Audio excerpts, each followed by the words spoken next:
ಪೂರ್ಮಾಸ್ ಕಿಚನ್ಗೆ ಸ್ವಾಗತ. ಮನೆಯಲ್ಲಿ ಏನೂ ಇಲ್ವಾ, ಬ್ರೇಕ್ಫಾಸ್ಟ್ ಏನು ಅಂತ ಯೋಚನೆ ಮಾಡ್ತಾ ಇದ್ದೀರಾ? ಎರಡೇ ಇಂಗ್ರೀಡಿಯೆಂಟ್ಸ್ ಇದ್ದರೆ ಸಾಕು, ಈ ರೆಸಿಪಿನ ಮಾಡ್ಕೋಬೋದು. ಒಂದು ಬಾಣಲೆಗೆ ಎಣ್ಣೆ ಹಾಕಿಬಿಟ್ಟು ಸಾಸಿವೆ, ಜೀರಿಗೆ, ಕಡಲೆಬೇಳೆ, ಉದ್ದಿನಬೇಳೆ ಹಾಕಿ ಒಗ್ಗರಣೆ ಮಾಡ್ಕೊತಾ ಇದ್ದೀನಿ. ಜೀರಿಗೆ ಸ್ವಲ್ಪ ಜಾಸ್ತಿನೇ ಹಾಕ್ಕೊಳ್ಳಿ, ಚೆನ್ನಾಗಿರುತ್ತೆ. 5ರಿಂದ 6 ಹಸಿಮೆಣಸಿನ್ಕಾಯಿನ ಹೆಚ್ಚಿ ತೊಗೊಂಡಿದ್ದೀನಿ. 3 ಕಟ್ಟಷ್ಟು ಮೆಂತ್ಯ ಸೊಪ್ಪನ್ನು ಚೆನ್ನಾಗಿ ತೊಳೆದ್ಬಿಟ್ಟು ಸಣ್ಣದಾಗಿ ಕಟ್ ಮಾಡಿ ಹಾಕ್ತಾಯಿದ್ದೀನಿ. ಇದನ್ನು ಮೀಡಿಯಮ್ ಫ್ಲೇಮಲ್ಲೇ ಇಟ್ಕೊಂಡು ಬಾಡಿಸ್ಕೋಬೇಕು.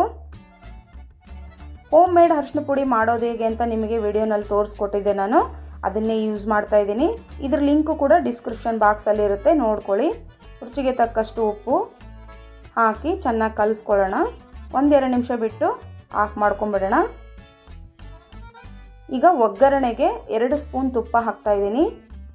1 ಕಪ್ಪಷ್ಟು ಬೆಳ್ಳುಳ್ಳಿ, ಕರಿಬೇವು, ಹೆಚ್ಚಿರ್ತಕ್ಕಂಥ ಕೊತ್ತಂಬರಿ ಹಾಕಿ ಒಗ್ಗರಣೆ ಮಾಡ್ಕೋಬೇಕು. ಈ ದೇಸಿ ತುಪ್ಪನೂ ಮಾಡೋದು ಹೇಗೆ ಅಂತ ನಿಮಗೆ ತೋರಿಸ್ಕೊಟ್ಟಿದ್ದೆ, ಅದರ ಲಿಂಕನ್ನು ಡಿಸ್ಕ್ರಿಪ್ಷನ್ ಬಾಕ್ಸಲ್ಲಿ ಹಾಕಿರ್ತೀನಿ. ಈ ತುಪ್ಪದಲ್ಲಿ ಒಗ್ಗರಣೆ ಕೊಡೋದ್ರಿಂದ ಈ ರೈಸ್ಗೆ ಸ್ಪೆಷಲ್ ಟೇಸ್ಟ್ ಬರುತ್ತೆ.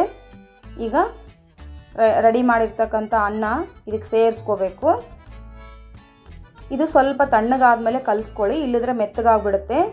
ಸೊ ಇದನ್ನೆಲ್ಲ ಚೆನ್ನಾಗಿ ಮಿಕ್ಸ್ ಆದಮೇಲೆ ನಾವು ಮೇಲೆ ಗಾರ್ನಿಷ್ಗೆ ಒಗ್ಗರಣೆ ಮಾಡ್ಕೊಂಡಿದ್ವಲ್ಲ, ಅದನ್ನು ಹಾಕಿ ಮಿಕ್ಸ್ ಮಾಡ್ಕೋಬೇಕು. ಈ ಟೇಸ್ಟಿಯಾಗಿರ್ತಕ್ಕಂಥ ಮೆಂತ್ಯ ರೈಸ್ ರೆಸಿಪಿ ನಿಮಗೆ ಇಷ್ಟ ಆಗಿದ್ದಲ್ಲಿ ವಿಡಿಯೋನ ಲೈಕ್ ಮಾಡಿ, ಶೇರ್ ಮಾಡಿ, ಕಮೆಂಟ್ ಮಾಡಿ ಮತ್ತು ಚಾನಲ್ನ ಸಬ್ಸ್ಕ್ರೈಬ್ ಮಾಡೋದು ಮರಿಬೇಡಿ.